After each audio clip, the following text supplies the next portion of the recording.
Okay, guys, this is chapter 3 and then chapter 4 today.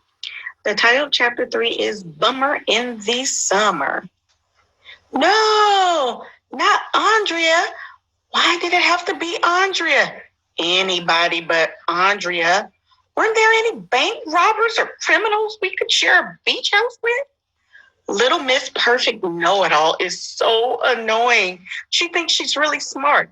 I know she'll be hanging around me all summer, bothering me and trying to show off how much she knows about everything. Please don't let Andrea come here. I begged my parents. Please, please, please, please. Saying the word please over and over again will usually make grown-ups give you anything you want. Nobody knows why. But it didn't work this time. AJ, you be nice to Andrea, my mother told me. Her mother and I are good friends. I don't get it. Why do I have to be friends with somebody just because her mom and my mom are friends? It's not fair. The next morning, a car pulled into the driveway, and guess who got out? Little Miss Annoying and her parents. Andrea was wearing pink sunglasses and a bathing suit that had butterflies on it. Hi, Arlo, she said, Andrea, who calls me by my real name because she knows I don't like it. Isn't this going to be a great summer?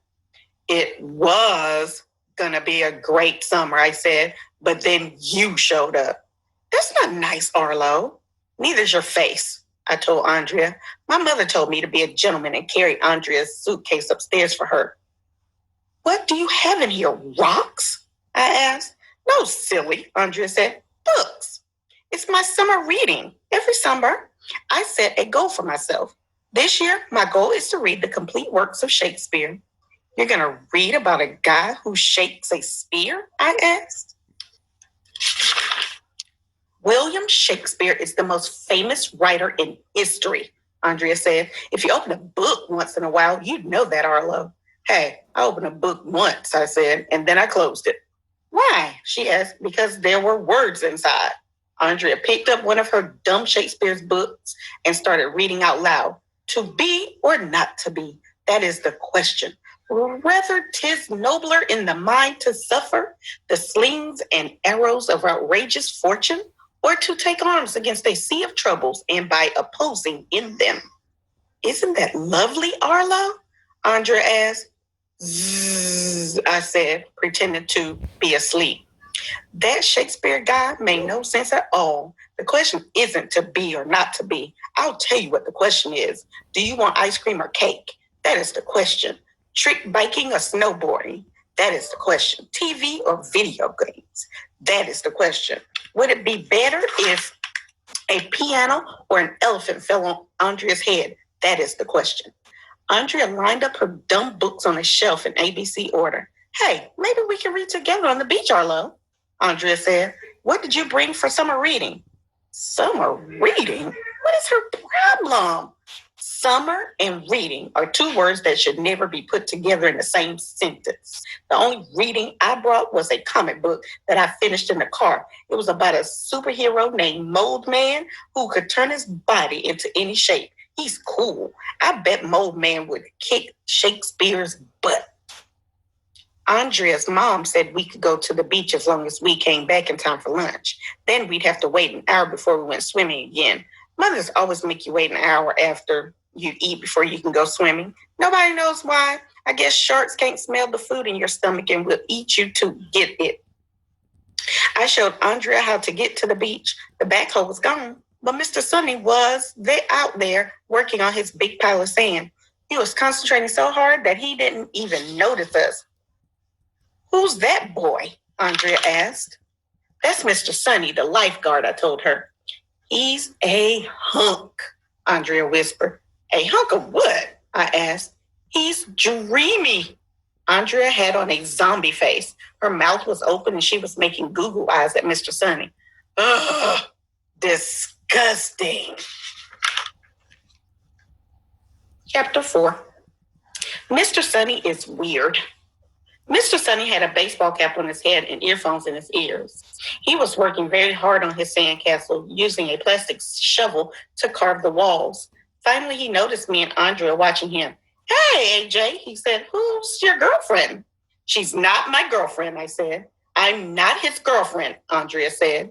Well, who's your friend that's a girl? Asked Mr. Sonny. She's not my friend either, I told him. Friends are people you like. This is Andrea. Charmed, Andrea said, all giggly. She did one of those curtsy things girls do. I love your sandcastle. What a brown noser. As soon as Andrea started talking to Mr. Sonny, she had it like I wasn't even there. I'm going to win the contest, Mr. Sonny said. First prize is a trip to France.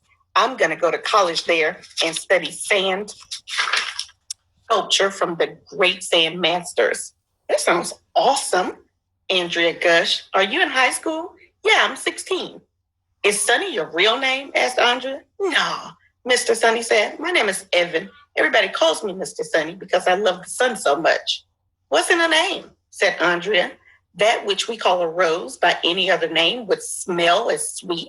Shakespeare wrote that, you know. Ugh. Mr. Sonny took off his baseball cap and showed it to us. It has solar panels built right in it. Then he turned around and showed us that his tank top had solar panels built into it too. The solar panels power my iPod, Mr. Sonny told us. Why do we have to burn gas or coal when all the power we need is right there in the sky? Global warming is a bummer, man. I hate global warming, little Miss Brown-Noser said. If Mr. Sonny said he hated butterflies, Andrea would probably say she hated them too. Excuse me, Mr. Sonny said. I can't talk right now. I have to work on my sandcastle before the beach fills with kids. Men of few words are the best men, Andrea said. Shakespeare wrote that too. Mr. Sonny took off his shirt and went back to carving the castle. When he turned around, I could see the word Sonny written across his back in white letters. Is that a tattoo? I asked. No, Mr. Sonny said. I cut the letter Sonny out of paper and taped them on my back. It's a sunny sunburn. Andrea was all giggly and told him sunburn was cool. I bet you have lots of girlfriends, Andrea said. Oh, I don't have time for that, Mr. Sonny replied. Sand is my life. Mr. Sonny is funny. But if you ask me, people who wear solar panels and tape letters to their backs are weird. Soon, the beach was filled with people, blankets, and umbrellas. I went for a swim. When I came back, Andrea and a bunch of other kids were gathered around Mr. Sonny. Part of being a lifeguard is to teach you kids about first aid, he said. Does anyone know what to do if a person is drowning and can't breathe? Little Miss I Know Everything waved her hand in the air just like she was at school, but Mr. Sonny called on me. So, na boo boo on Andrea. It depends on who's drowning, I said. If the quarterback of your Pee Wee football team is drowning, then you have to get a new quarterback right away.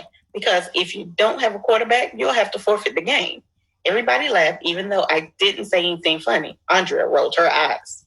How about you, Andrea? Asked Mr. Sonny.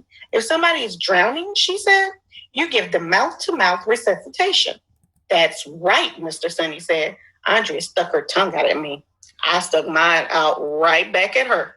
Arlo, don't you remember when Officer Spence gave mouth-to-mouth resuscitation to Miss Daisy at our graduation? Andrea asked. It was just last week. How am I supposed to remember what happened last week? Do you need a volunteer to practice mouth-to-mouth resuscitation on? Asked one of the girls. They all got giggly and waved their hands in the air. Me, shouted Andrea. Please pick me. Okay, Mr. Sonny said. Andrea, you're my volunteer.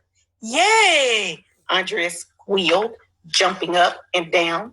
I tell you that please thing works every time.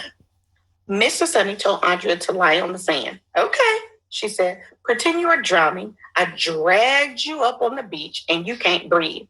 I can do that, I said. You can pretend you were drowning and you can't breathe, Mr. Sonny asked. No, I could pretend that Andrea was drowning and can't breathe, I told him. I do it every day.